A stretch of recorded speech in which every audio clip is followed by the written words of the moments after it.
this film really cool is that it just made us all understand of like what Oxford's really like, and everyone has a different path to get to their house. Even on like when the camera wasn't rolling, you just get to speak to them and kind of just discuss a topic that you don't even discuss with your friends, you just kind of do it.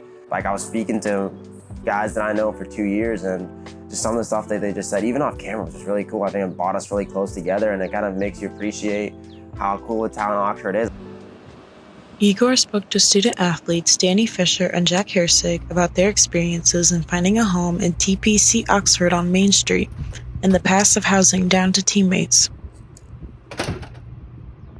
It was a done deal just with our current situation. We've had this house within the golf team family for maybe upwards of 5 or 6 years. So I was next in line to have a room in this place, and yeah. I think a lot of the houses in Oxford, it's kind of the passed down effect, whether it be through a sports team or fraternity, sorority, stuff like that. So yeah, if you're someone that's not involved with one of those and you're looking on your own, it's definitely something you got to get out in front of and be proactive with. I think one thing that stands out is our deck upstairs. Whenever I'm feeling bad, I just go up there and hang out and listen to music. It's a great spot to clear my head. Definitely comes with more responsibility living off campus, but I think it's good getting you ready for the real world. You get the leaky shower every once in a while, leaky toilet, leaky sink. You know, when you're living on campus, it's easy to just kind of call Miami and have them help you out, which is really nice. There was a lot of nice things in terms of maintenance that on-campus housing provided, so a little bit of a give and take there. In this case, we got to go through our landlord, and it usually takes a little bit longer to fix those problems. Bones is a great guy. He's on call whenever you need him. We've become close over the past year or so. Definitely glad we've,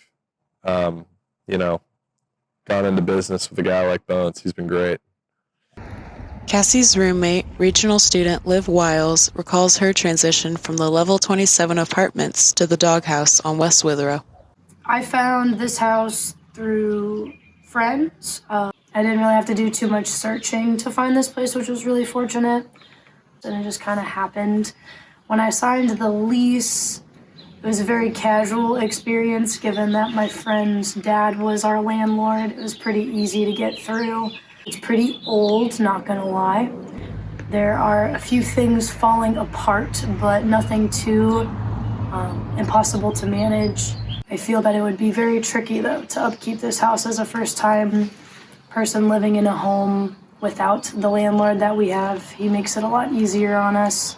It's an interpersonal relationship, which I feel changes things too. When you have a landlord, you're constantly communicating with them. I was very fortunate my first year to move into an apartment where I did have random roommates, and it actually worked out really well for me. I was a regional student, so the dorms weren't really an option for me.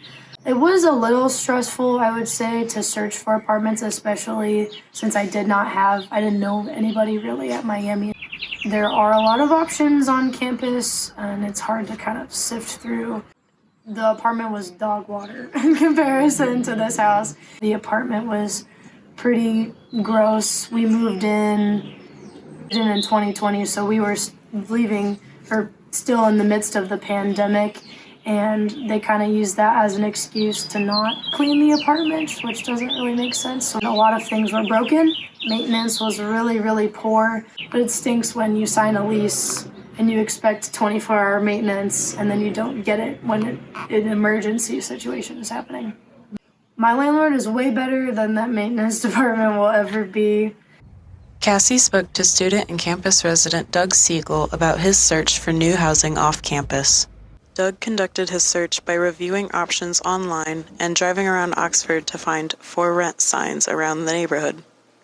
And if one sparked my interest, I would just kind of hit up the realtor and just talk to him a little bit. So it was nice finding a place that everything was included in one umbrella payment. And I guess it was just a lot easier figuring that out because I'd rather live somewhere where everything's taken care of under one bill than having to pay for a house and then have to pay my own electrical, plumbing, trash, all that kind of stuff. As the cost of living rises, students react to increases in rents and fees. I kind of have followed it a little bit. It's definitely risen over the last 2 years. Hopefully it plateaus at some point so that people can actually like not pay so freaking much for housing. It's a challenging topic, but I mean, just as time goes on, rent prices will increase, and I think it's a bullet that you have to bite. Just the perception that comes with like having your rent price increase is kind of tough. I think it's warranted, just to kind of keep up with the times and such. The college town atmosphere of Oxford makes it a comfortable and exciting home away from home. Living in Oxford, I don't know, I feel like you have everything that you ever need kind of in one centralized location. So there's so many resources available to find a living situation. I feel living in college is a little easier to find a living situation. Everyone is always looking for a living situation.